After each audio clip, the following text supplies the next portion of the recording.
Yeah.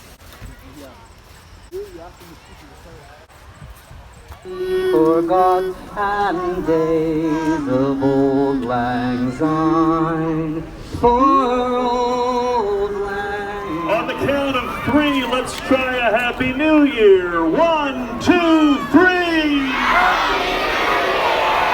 Rick Shirley, and these wonderful fireworks you're about to see brought to you by North Star Entertainment.